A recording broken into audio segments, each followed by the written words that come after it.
This patient was referred to me for endodontic retreatment of tooth number 13. According to the patient, the root canal and crown were done by her previous dentist approximately 4 years ago. A few days ago, he noticed a swelling above the tooth and went and saw her dentist and was referred to us. So take a look here. You can see a porcelain crown here, build up, previous root canal, and a large periapical lucency right there. Okay, tooth probe, 2 to 3 millimeters all around, percussion tender, palpation tender. And let me show you what we found clinically.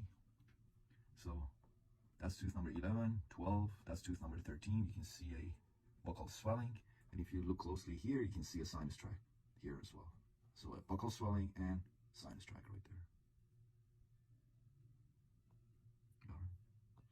Okay, so we discussed options with the patient, and the patient decided that she wanted to try to save the tooth. So that's what we did today. Went through the porcelain crown and went through the build-up, composite build-up, and removed the gutta percha. I used chloroform and a number 15 C file and removed the gutta percha, and the apical diameter turned out to be 60, so I placed MTA here. This is white MTA followed by gutta percha and sealer, and temporized the tooth and referred her back to her dentist, who usually schedule these patients for a post-op, for a follow-up. So if patient shows up, I'll make a video and post that as well, but I'm optimistic this infection will heal over time. This patient came to see me 6 months ago for evaluation of tooth number 13. And here's the date, as you can see, 6 months ago when she came to see me for this tooth number 13. Today, this is today's date. According to the patient, when I first saw her 6 months ago, the root canal and the crown were done by her previous dentist 4 years prior.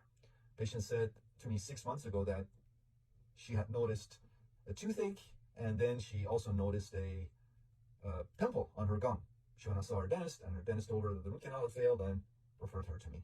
So as you can see here, crown, previous root canal, and a large periapical lucency here. Clinically, let me show you the buccal sinus tract that was associated with the tooth, and here you can see it right here. All right. So we went ahead and discussed options with the patient. We talked about redoing the root canal, the prognosis for it, versus the alternative option would be extraction. The patient is young, so she said, no way I would extract this tooth. I want to redo the root canal. Let's go ahead and redo the root canal and see what happens. And that's what we did. We went ahead and redid the root canal for her in one appointment. So went through the crown, removed the gutta percha. I used chloroform, and take a look here.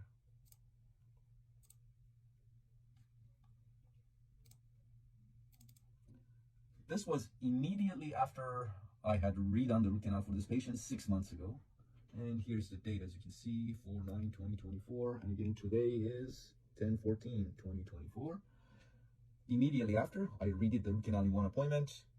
You can see the large periapical lucency here. The apical diameter turned out to be over 50, so I went ahead and placed an MTA plug. So this is all MTA, white MTA, followed by gutta percha and sealer. Temporized the tooth and referred her to her dentist. Again, this was done 6 months ago in one appointment. So I redid the root canal in one appointment. Will that cause an endodontic retreatment failure? I went through the crown and redid the root canal in one appointment. Will that cause endodontic retreatment failure? MTA extrusion. MTA was extruded during the MTA obturation. Will that cause endodontic retreatment failure? Let's find out.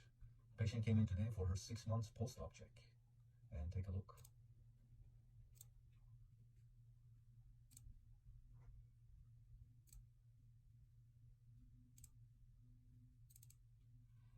And here's the 6 months post-op check. And as you can see, today, 10/14/2024.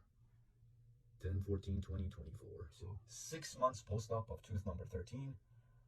Patient still has the same crown that I went through to redo the root canal. The endo axis was restored with composite.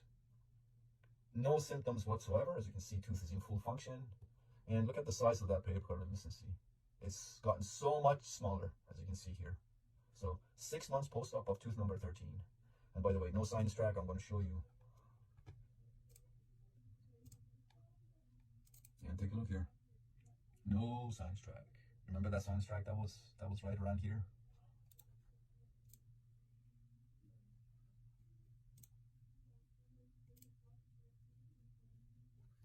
the tooth.